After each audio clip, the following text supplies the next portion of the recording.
കൊട്ടാരക്കരയിൽ 2 ശിവക്ഷേത്രങ്ങൾക്കാണ് പ്രാധാന്യം. പടിഞ്ഞാറ്റൻകരയും കിഴക്കേക്കര ശിവക്ഷേത്രവും.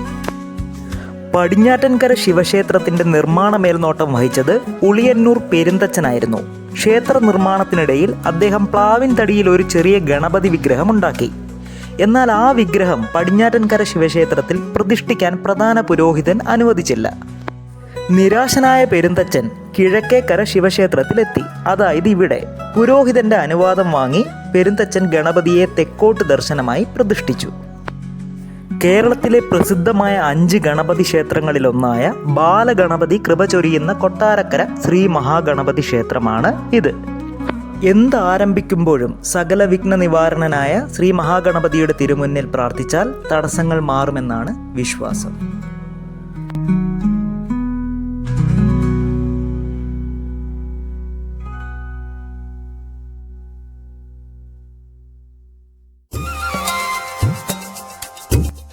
ഇപ്പോൾ നമ്മൾ നിൽക്കുന്നത് കൊല്ലം ജില്ലയിലെ ചടയമംഗലത്തുള്ള ജഡായു എർത്ത് സെന്ററിലാണ്.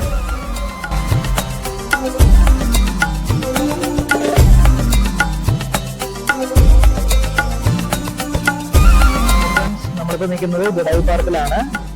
കൊട്ടാരക്കര അമ്പലത്തിൽ നിന്ന് നേരെ ജഡായു പാർക്കിലോട്ട് വന്നു. 266 രൂപയാണ് എൻട്രൻസ് ഫീസ്. കേബിൾ കാറിൽ കയറുന്നതിന് സെപ്പറേറ്റ് 289 രൂപയും അടയ്ക്കണം. അങ്ങനെ ടോട്ടൽ 555 രൂപയാണ് എനിക്ക് ചാർജ് ചെയ്തത്. പൂർണ്ണമായും സ്വിറ്റ്സർലൻഡിൽ നിർമ്മിച്ചതാണ് ഈ കേബിൾ കാർ സംവിധാനം. രാജ്യത്ത് തന്നെ ആദ്യമായാണ് ഇത് ഏർപ്പെടുത്തുന്നത് എന്ന പ്രത്യേകതയും ഇവിടെയുണ്ട്. 1000 അടിയോളം ഉയരത്തിലേക്ക് കേബിൾ കാറിൽ സഞ്ചരിക്കുന്നത് തന്നെ വിസ്മയകരമായ ഒരു അനുഭവമാണ്. ഒരു ജയൻ വീലിൻ്റെ ക്യാബിനിൽ കയറി യാത്ര ചെയ്യുന്ന ഫീലാണ് നമുക്ക് കിട്ടുക. ഇതിലിരുന്നാൽ താഴെ വാക്ക്വേ കാണാം, ദൂരെയുള്ള കാഴ്ചകൾ കാണാം.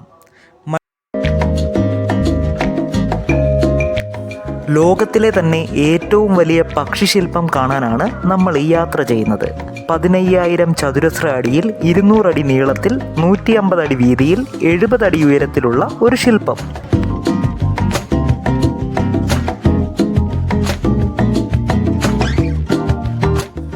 സമുദ്രനിരപ്പിൽ നിന്ന് 650 അടി പൊക്കത്തിൽ ലോകത്തിലെ ഏറ്റവും ഉയരമുള്ള പക്ഷിശില്പമാണ് ജഡായു പാറയിലുള്ളത്.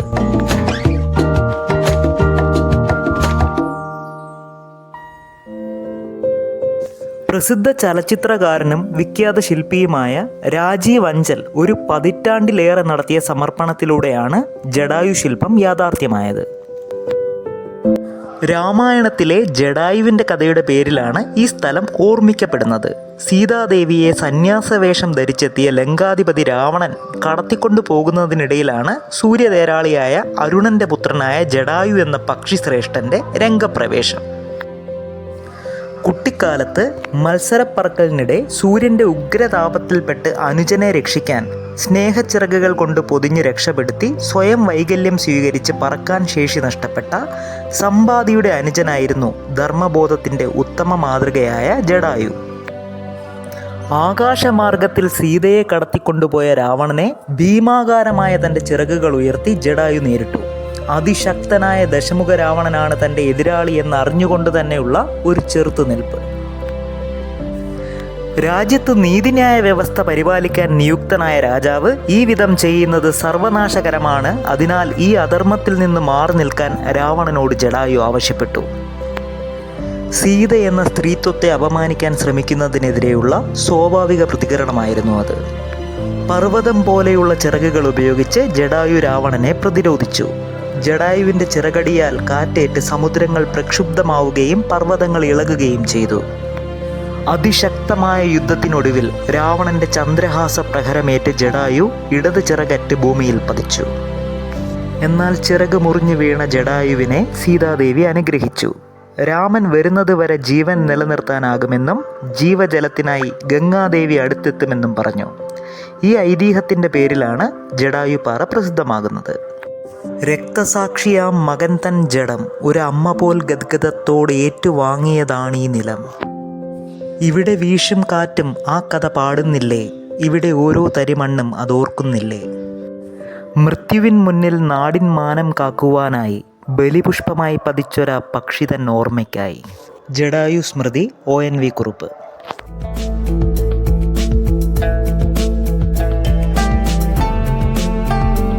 ജടായുപ്പാറയിൽ നിന്ന് നമ്മൾ നേരെ പോയത് ഇഞ്ചക്കാട്ടിലുള്ള ആയിരവല്ലിപ്പാറയിലേക്കാണ്. റബ്ബറും കാടുകൾക്ക് നടുവിലൂടെയാണ് യാത്ര.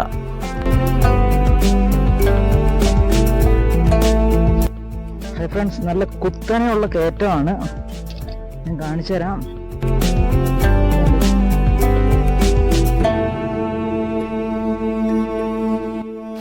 ഇളമാട് പഞ്ചായത്തിലെ ചെറിയവള്ളി നെല്ലൂരിലാണ് ചരിത്ര പ്രാധാന്യമുള്ള ആയിരവല്ലിപ്പാറ സ്ഥിതി ചെയ്യുന്നത്. മുക്കാലോളം കയറി കഴിഞ്ഞു, ഇനി കുറച്ചുകൂടെ ഉള്ളൂ. നല്ല സ്റ്റീപ്പാണ്, ഞാൻ കാണിച്ചു തരാം. കുത്തനെയുള്ള ഇറക്കമാണ് ഇവിടെ. വീണ് പോയാൽ പൊടി പോലും കിട്ടത്തില്ല. കഴുകന്മാര് നമുക്ക് വട്ടമിട്ട് പറക്കുന്നുണ്ട്. ഇവിടുന്നൊക്കെ ജടായുപ്പാറയെ നമുക്കൊരു കാണാൻ പറ്റും. ഇനി അങ്ങോട്ട് വളരെ കുത്തനെയുള്ള കയറ്റമാണ് ഗൈസ്. നമ്മൾ റിസ്ക് എടുത്തു കഴിഞ്ഞാൽ ചിലപ്പം പെട്ടുപോകും. പിന്നെ ഫയർഫോഴ്സിനെയൊക്കെ വിളിക്കേണ്ടി വരും. റിസ്ക് എടുക്കുന്നില്ല.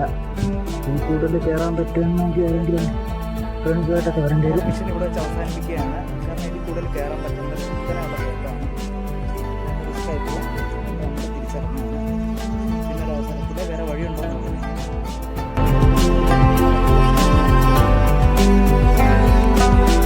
അങ്ങനെ സകല പ്രതീക്ഷകളും അസ്തമിച്ച് നിൽക്കുമ്പോഴാണ് വഴികാട്ടിയെ പോലെ ഈ പരുന്ത് അവിടെ പ്രത്യക്ഷമായത്.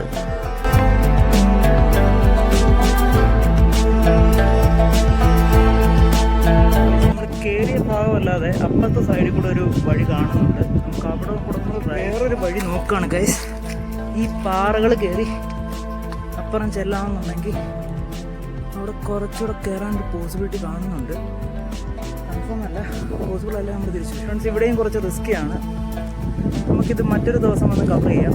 ഒരു സ്റ്റോറി നമുക്കിവിടെ ഒരു നേറ്റീവിനെ കിട്ടി. ഇദ്ദേഹം നമുക്കൊരു റൂട്ട് ഇപ്പോൾ കാണിച്ചു തരും. കാരണം നമ്മൾ കയറിയ വഴി കുത്തനെയുള്ളതാണ്. അങ്ങനെ അപ്പുറത്തോടെ വേറൊരു വഴിയും കൂടെ ഉണ്ടെന്ന് ഇദ്ദേഹത്തിന് അറിയാം. എൻ്റെ പേരെന്താ? ഉമേഷ്.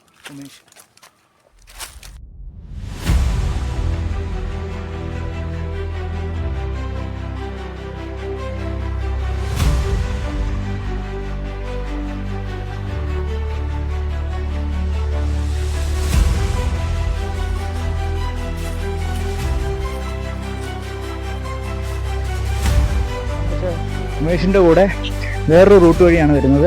കുത്തനെ കുറഞ്ഞ റോഡാണ്. അത് നമുക്ക് ഇങ്ങോട്ട് കയറാം. ആയിരവല്ലി ക്ഷേത്രത്തിൻ്റെ മൂലസ്ഥാനവും വനദുർഗാ ദേവി ക്ഷേത്രവും ഈ പാറയുടെ മുകളിലാണ്. 2 കാവുകളും ഒരിക്കലും വറ്റാത്ത ഉറവയും ഉണ്ടെന്ന് പറയപ്പെടുന്ന സ്ഥലമാണ് ആയിരവല്ലിപ്പാറ. കൊല്ലം ജില്ലയിലെ തന്നെ ഏറ്റവും ഉയർന്ന പ്രദേശങ്ങളിലൊന്നാണ് Ayiravalli.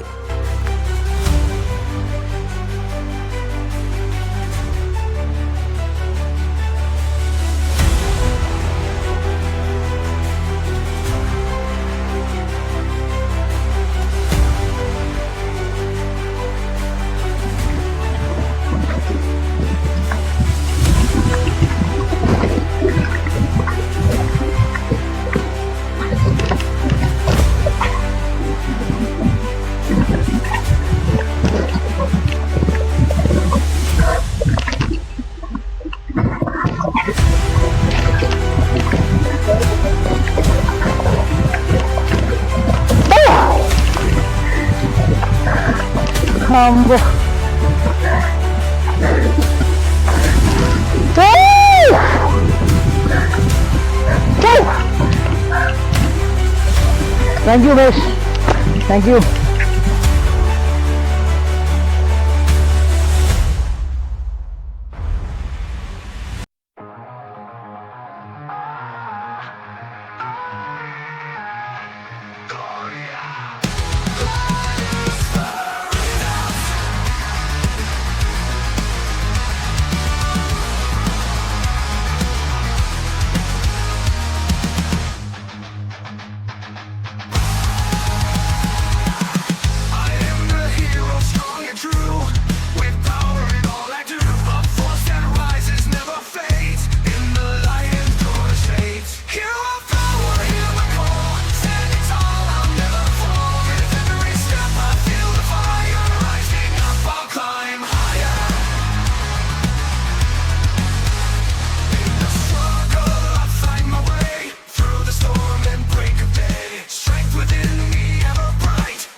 darkest night. Hero of dawn.